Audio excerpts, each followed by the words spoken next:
Hi, this is Lorraine, and I'm doing another video. If you'll give me a second to clear, center, and balance my energy, we'll get started.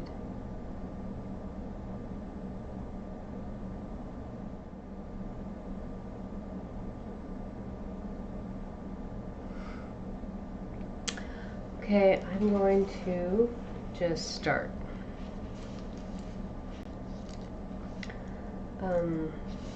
February 12th. I think that was the day I did the last video. I think this came right after I did the video. It is important for the light to walk in the darkness. It is important for there to always be light in the darkness.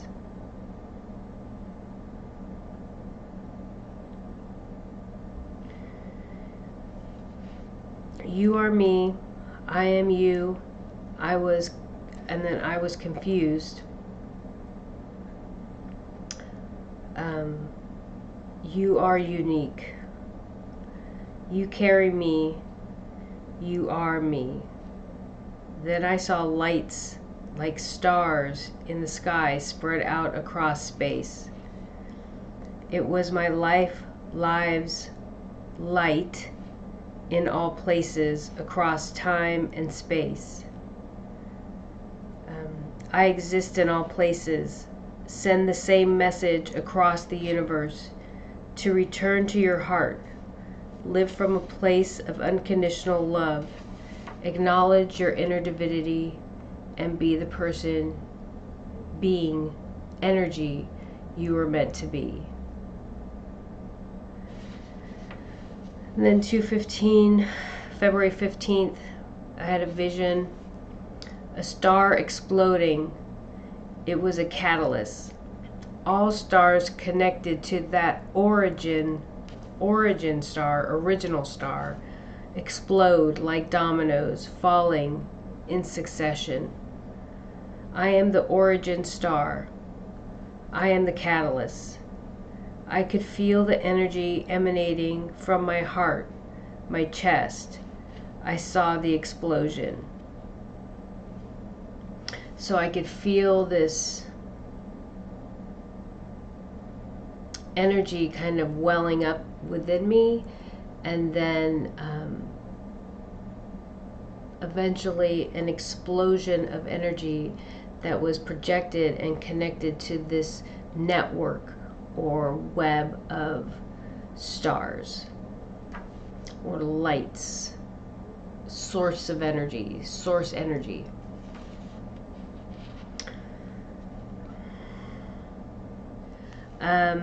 And then on February 16th, back to 2:12. I don't know if I didn't have, as soon as I start reading it, I'll probably figure it out, but I don't know if I didn't have enough time to finish what I was writing, or if this was like more information that came to me.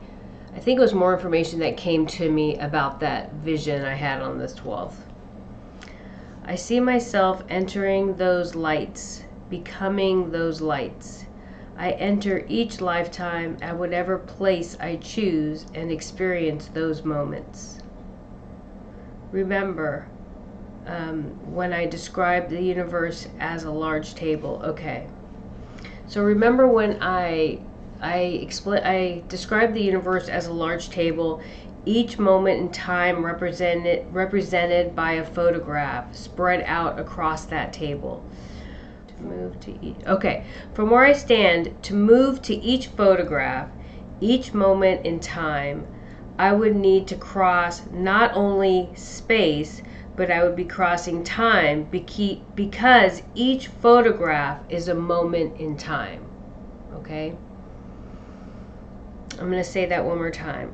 From where I stand, to move to each photograph. So if each photograph is a moment in time across a huge table that we call the universe, okay?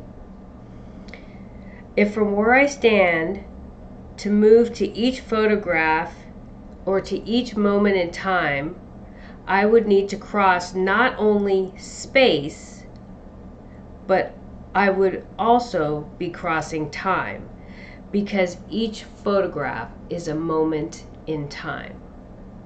Okay? If the moments of time that are most recent are at my feet, and the moments of my childhood are, let's just say, 100 feet away, then the greater the space we travel, the further in time we move. Okay? Then I was reminded that Earth, our solar system, is not stationary. We think of ourselves as like just, moving around the sun, right? And we're kind of stationary in space, but we're not. We are moving through space at a very rapid rate. And so I found this article a couple years ago. It's called "Earth is Screaming Through Space at 1.3 million miles per hour." A simple animation by a former NASA scientist shows what that looks like.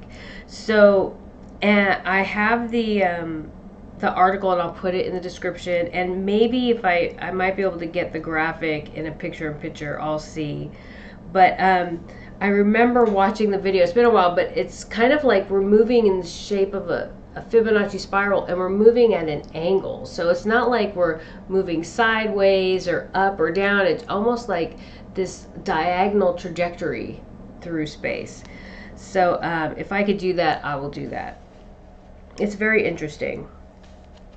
So essentially, we are spreading those snapshots, those moments in time, across the universe as we move through space. So as Earth is moving through this space, the universe, it's leaving, if you will, if you can imagine this, leaving photographs, moments in time across the universe. Okay? Again, essentially, we are spreading those snapshots, those moments in time across the universe as we move through space. Earth is nowhere near it was at the moment of my birth. Earth and our solar system, among many other things, are traversing the universe as we speak. We are leaving photographs, moments in time across the universe as we experience them. Okay. Then I had I had a vision. I was just resting after work, I think. And my eyes, I was just laying with my eyes closed, and all of a sudden I have a vision of myself, and my eyes are clear. They're like clear glass. And then I heard sight beyond sight.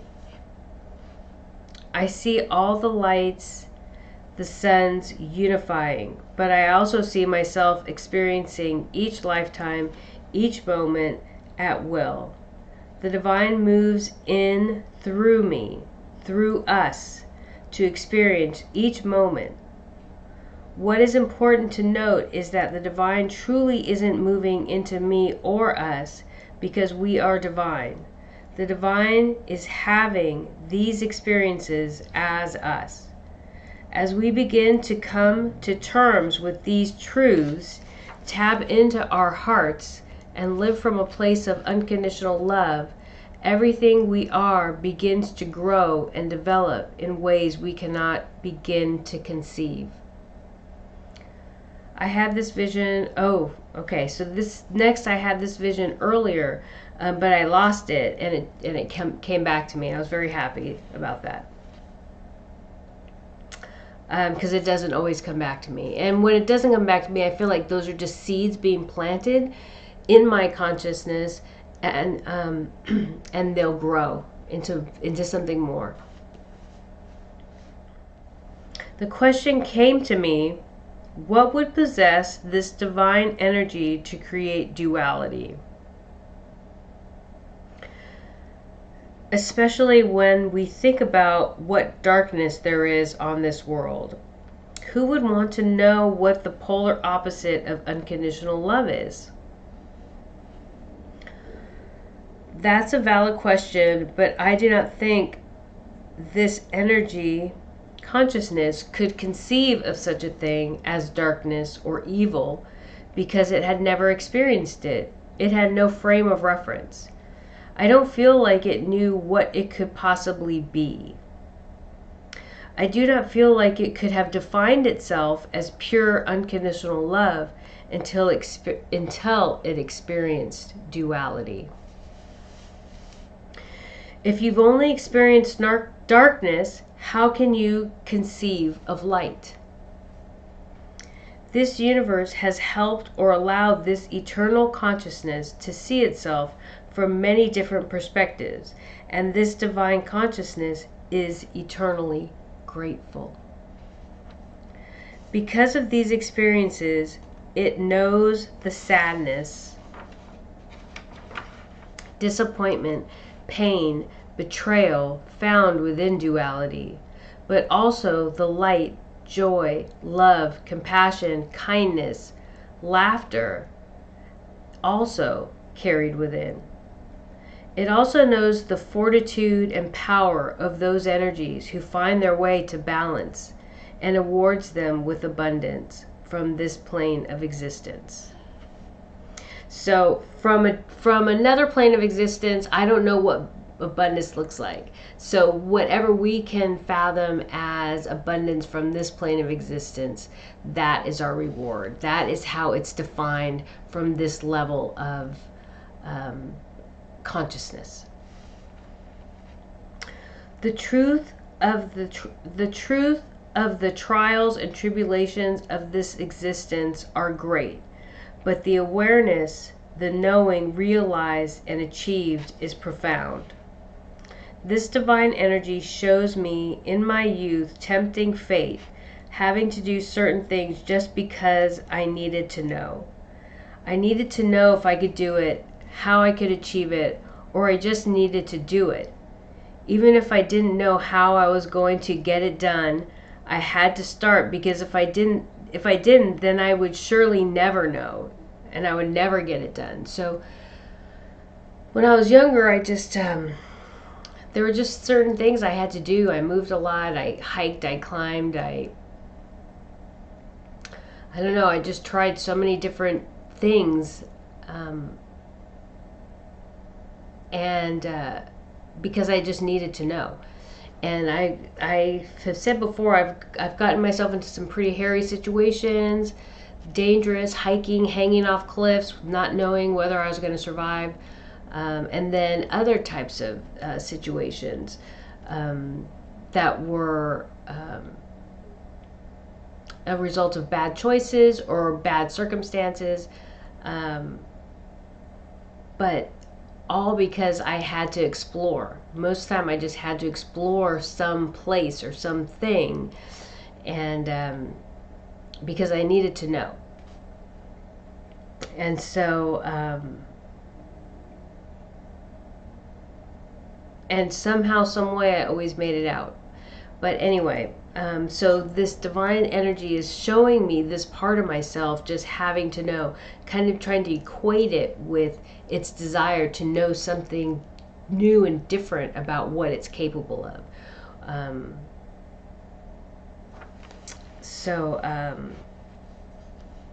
The divine equates my desire to discover what is possible, what I am capable of, to its journey of self-discovery. I have said before, there have been so many circumstances where I should have died or could have potentially been seriously injured or harmed, yet I made it out. I've worked my way in and out of numerous situations successfully, maybe bruised and a little bloodied, but always in one piece. The divine equates its experience with mine. It shows me the vision I had a few weeks ago of me weaving through time and space, astral traveling, mending any tattered parts of this existence, this universe. So I'm just going to keep reading because there's so much information here, and I don't want to keep going off, and I just want to keep reading. So in the last video, I was talking about how I was thinking too small, that eventually all beings in the universe will embody the depth and breadth of emotion. Then I started wondering how that might manifest for reptilian beings or aquatic beings. Then I said those wonderings were planting seeds across the universe. The message just came in affirming how important it is that all beings living on and in Earth live from balance. I reiterated that the vetting is rigid. Not all were meant to remain on Earth. Many are here for the experience. They will not remain. They will take that information back to their worlds. And so there are a lot of beings, and so we hear a lot of people talking about how they, this world is so horrible and they wish, they could go back to whatever world that they were originally from. What do they call them? Starseeds, okay? And so that is the intention, is that these people, these energies came to this world to experience the depth and breadth of emotion so that they can take those experiences back to their collective, back to their the collective consciousness of those worlds. So those people are not meant to transcend and remain on Earth, okay? It is the humans who transcend who will be planting the seeds of possibilities and creation across the universe.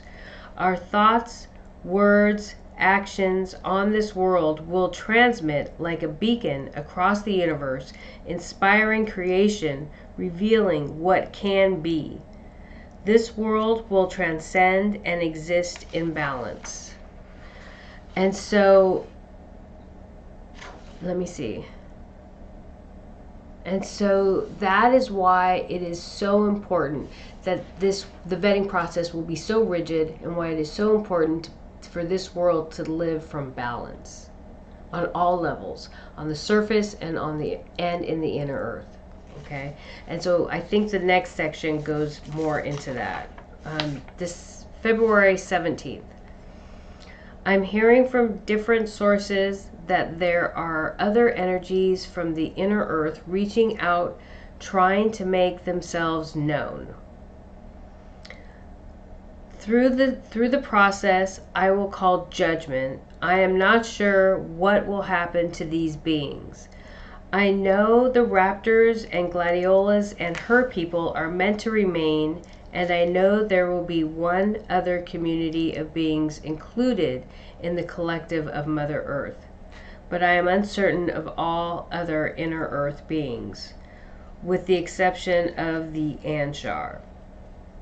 The Anshar are from a future possible reality. They have been trying to influence humanity in order to assure that their future possible reality exists.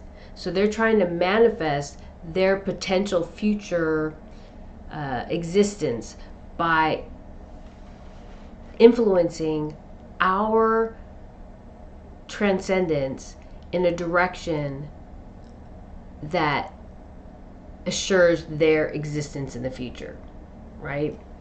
They're trying to make sure their timeline is the successful timeline, okay? But the reality is they don't make that decision. The source of all creation makes that decision. All timelines, as I've said in the past, are potential realities. But there is no one thing, one energy, one consciousness, one collective that makes that determination of what manifests into the future. There is a framework we're working from, and Earth is meant to transcend in a certain way, and that is determined by source energy. It has been predetermined. The specifics and the nuances might be a little different, but there is a particular outcome that is meant to occur, and it will occur. All other timelines, we'll call them timelines, or possible realities, are just that. They're thoughts of the divine. They're thoughts of this divine awareness, this divine consciousness, Okay, and I've talked about that in past videos, and I don't really want to get into detail about that right now. I'm just going to keep moving forward. So I'm going to read that one more time. They have been trying to influence humanity in order to assure that their future possible reality exists. This morning, I was wondering what might happen to them.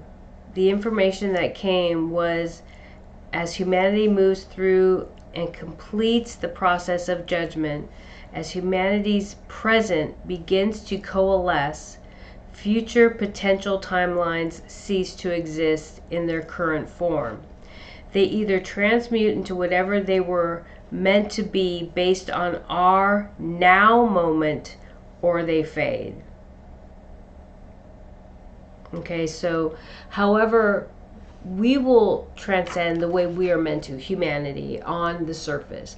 And all other beings related to this transcendence, their future realities will be based on our now moment. Okay, so this now moment dictates the next now moment, right?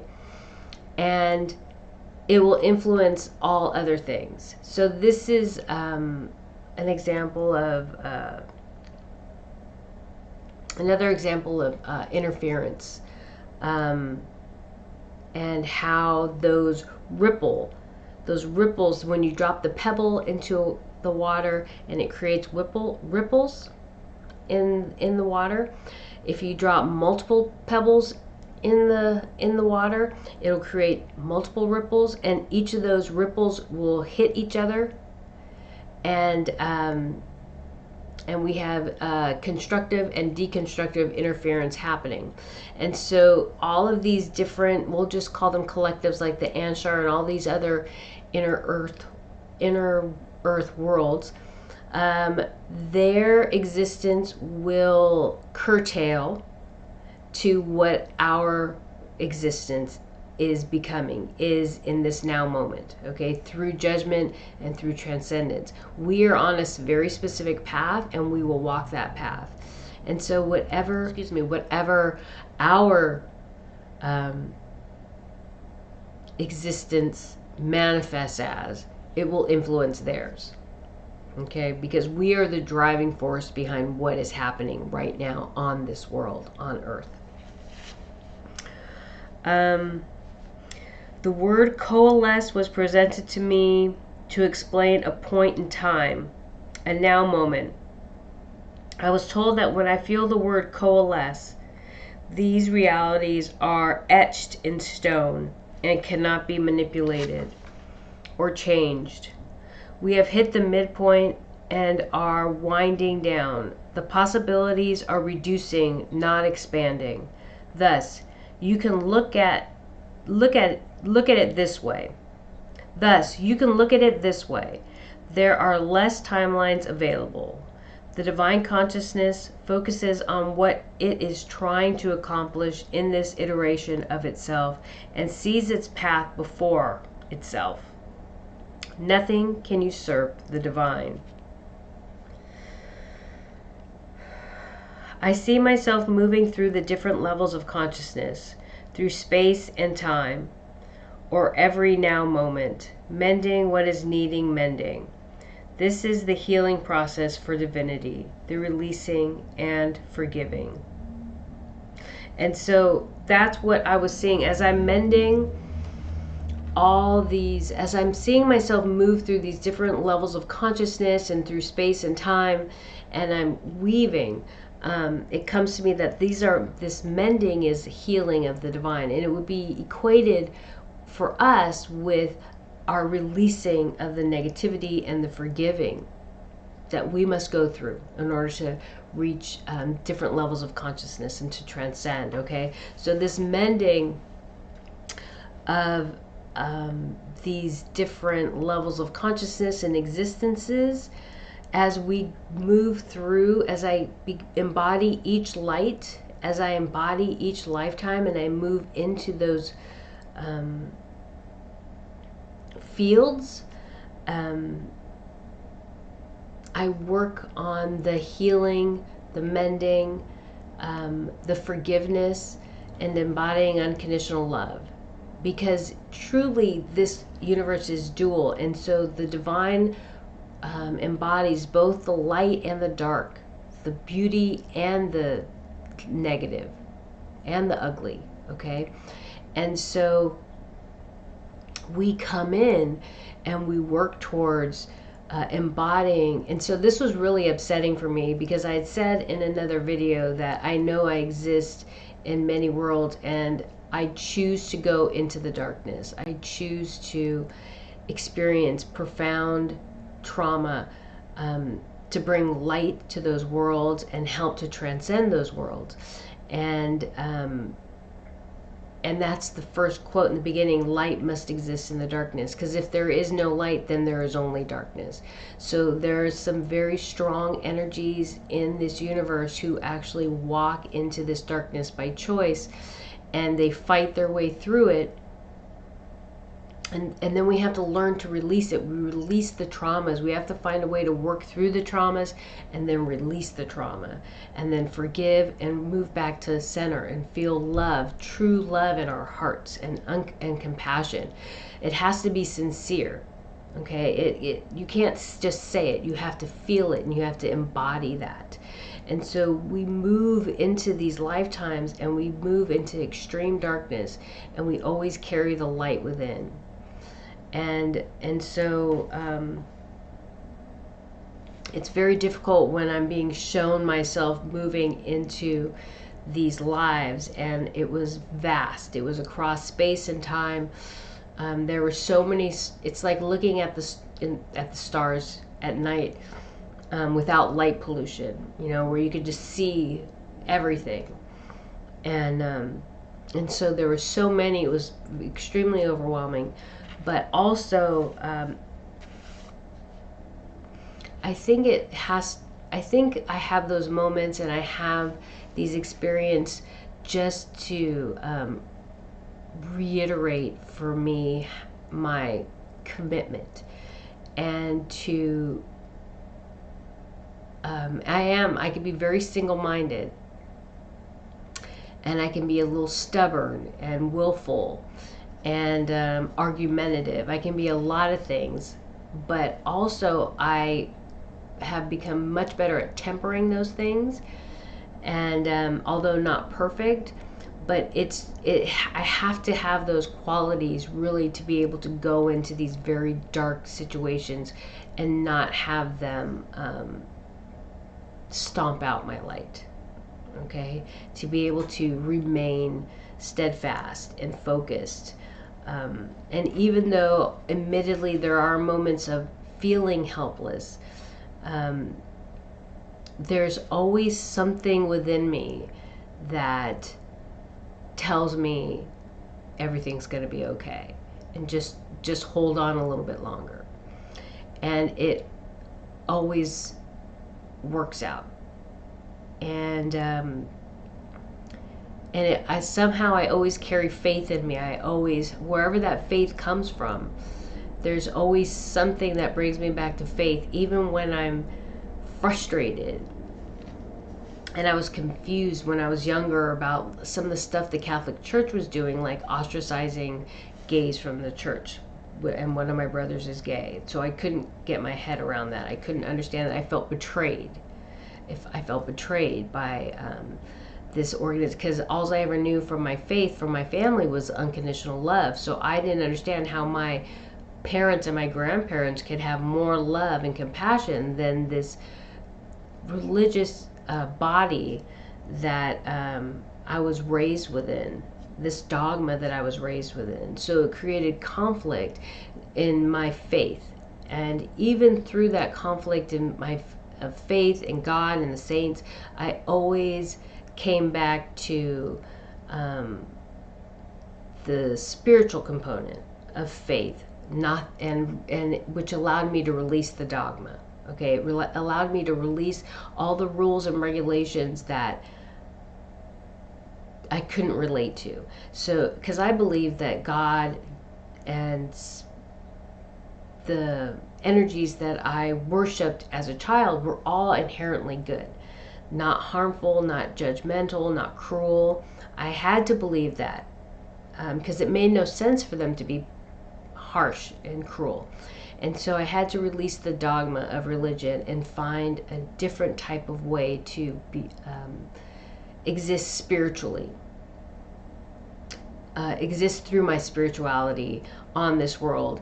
And so when I connect with that part of myself, I can see how that I carry that, and I connect with that through past lives just on this world. I can see how that is something that I carry across space and time and across different lifetimes, not only on this world but other worlds. And so that just came to me, and I felt that was important to share, because I feel like I'm not unique in this sense, but I've just awakened to a point and connected to a point where I can receive this information and utilize it as a tool of empowerment. Okay? And so I'm talking about it to encourage you to seek that within yourself, because I don't feel like I'm better than anybody else or I'm more connected than anybody else. I do feel like I work diligently for that, to make those connections. And so I want to encourage others to do that. That's all. And so then there is Love Lies Bleeding is a flower, and I'll do a picture-in-picture of it. I've had it in some arrangements that I've made. I don't know if they've been in any of my videos, but I have had several arrangements where I've had this flower, Love Lies Bleeding, within it. And I kept on feeling super strong. I need to get the flower essences. I should get the flower essences. I've had them in the past. And I'm like, why am I feeling so drawn? That I need to have that? Because I'm kind of moved past that phase of my. I've moved past that phase. Let's just put it that way. But I'm just going to read this, because I think it's important for people who are opening up, who are starting their own personal journey of spiritual awakening and releasing of trauma and elevating their consciousness. And a lot of this is not even within our control. It's just going to happen because we are will be inspired through the energy field of Mother Earth. As Mother Earth's energy field rises, she's going to open us up to these things. And so we need to be ready for what we're going to go through, okay, energetically. So we go through various stages of awareness as we move through spiritual awakening. We all get to a place where we will see the evil that humanity has manifested, as well as the good, with clarity. It will bring profound sadness. At this point, we must relinquish any idea or feeling that we can control any outcome other than our own. We must allow those in the world around us to act as they will, think as they choose, and determine their own intentions. As we relinquish any inclination of control, the profound and overwhelming feeling of loss is inevitable. This is known as Christ consciousness. There is a point where you know that you have done all you could to help others to see the light, to see the potential, the possibilities of unconditional love, compassion, kindness, joy, and must leave them to their devices. There will be extreme joy, elation for those who heed the call and find their way to balance, and extreme sadness for those who choose to hold on to old ways. For this internal struggle, I have found that the flower essence Love Lies Bleeding is very helpful. And if this resonates with you, I would encourage you to consider acquiring it, because as our vibration rises,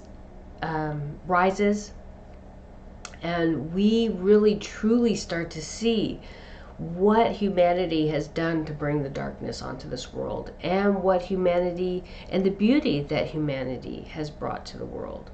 When we truly see those things, and then we can look at people and we see how they embody the darkness, how they embody the 3D, and that they're not transcending, and these other people are working towards transcendence.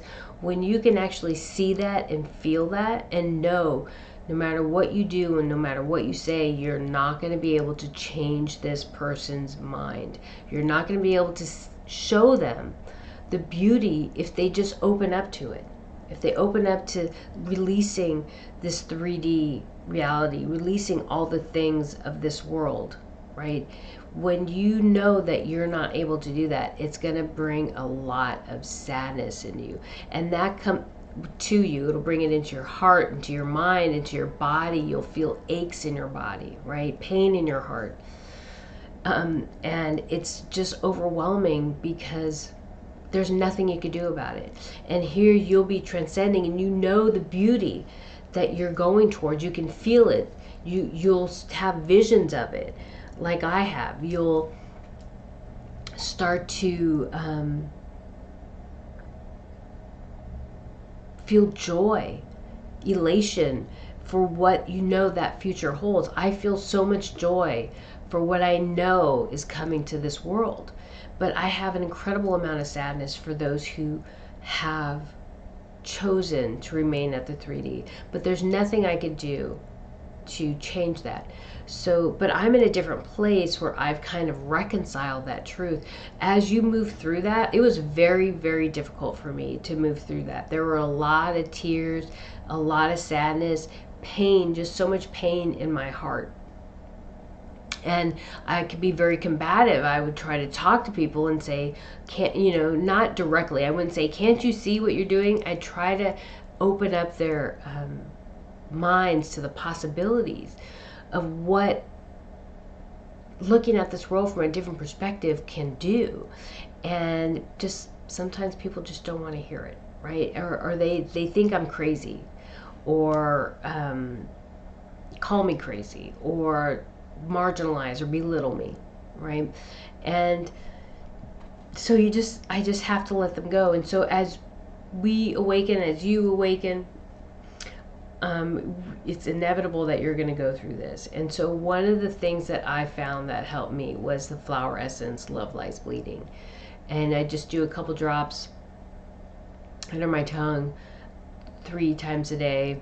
And I just felt it really helped kind of help me keep my energy field balanced. I had other disciplines that I used also. My singing bowl, my Tibetan singing bowl, I play that to clear my space, to help keep my space balanced. Whenever I wear, I have certain stones that I've bought to help keep me grounded. I think I've shown you this one.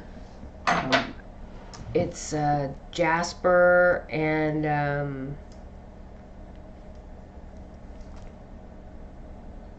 I can't remember the other one. Agate. And this is one of my favorites for grounding.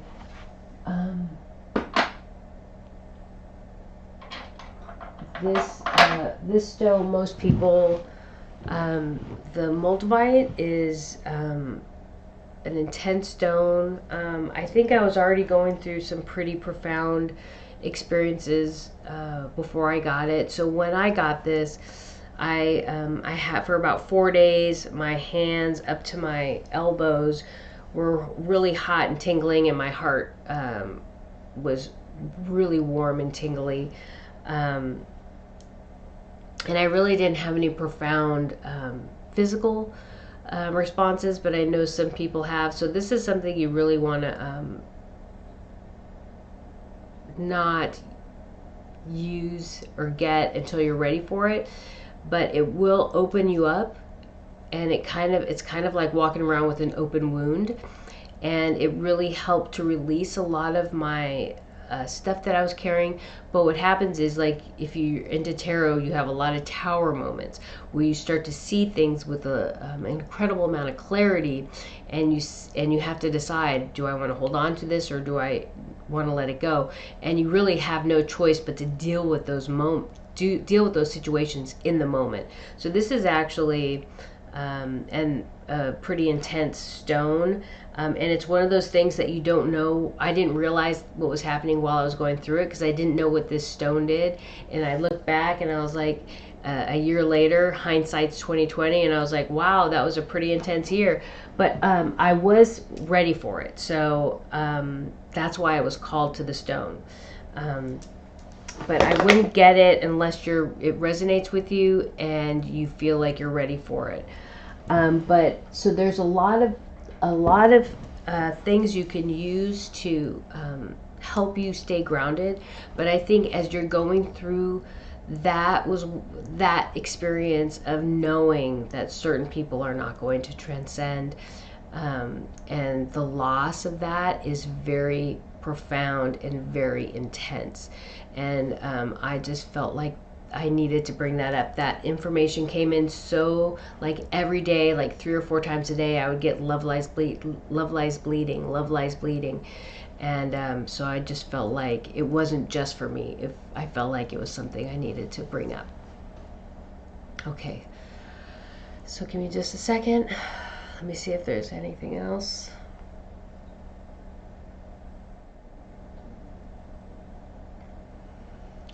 I'll just say I really don't know what's going on with some inner earth beings. I just feel like they're trying to get themselves, they want people to know they're there to try to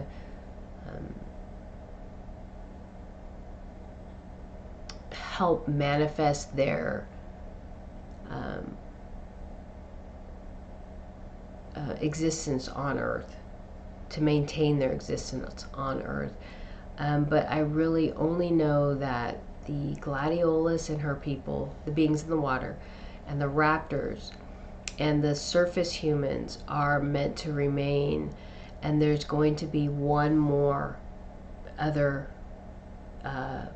beings, but I'm not sure what that is. I have raptors represent earth, gladiolus and her people are water, and humans are air. So fire is still needs to be represented here.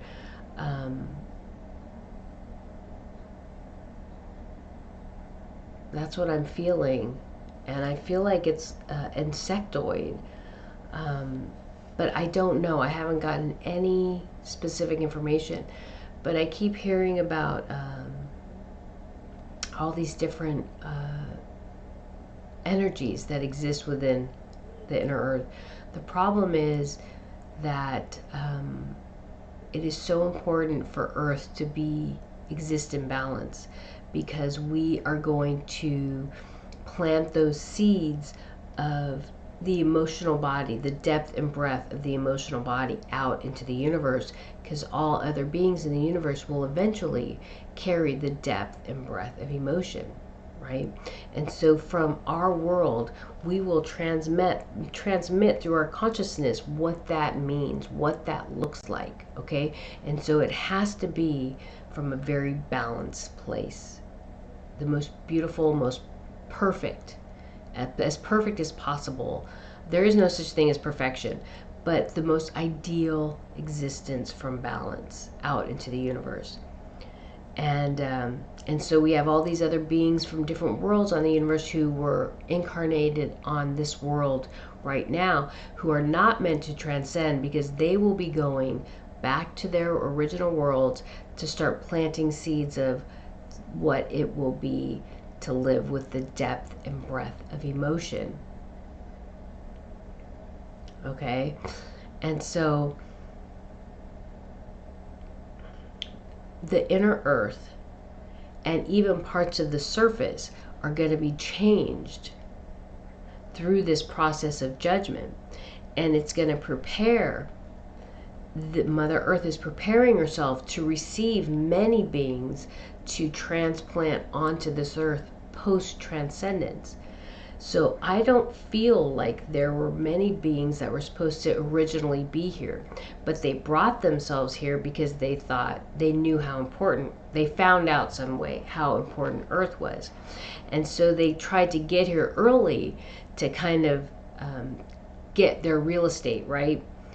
And I don't feel like they were meant to be here. And so I don't feel like they are going to be able to stay. That's why I'm bringing this up.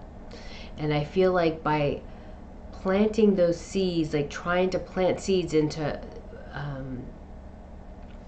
our consciousness about their existence, they're trying to hold on to that real estate. But I don't feel like that's going to be the case. I feel like all this, what's happening right now, this transition of Mother Earth, is clearing the planet to start fresh from this new level of consciousness across the board, mind, body, and spirit, from the physical earth it's herself, to the consciousness, and through the soul, through the heart. Okay, everything's going to be cleared. So I think that's important to say.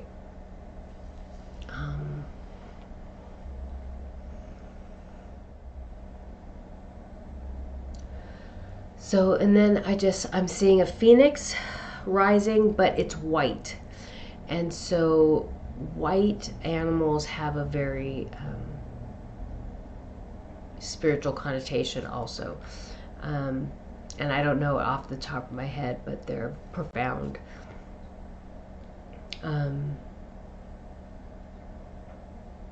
Okay. So it's a spiritual rebirth. That's what I just heard. It's a spiritual rebirth. The white phoenix represents the spiritual rebirth of Mother Earth.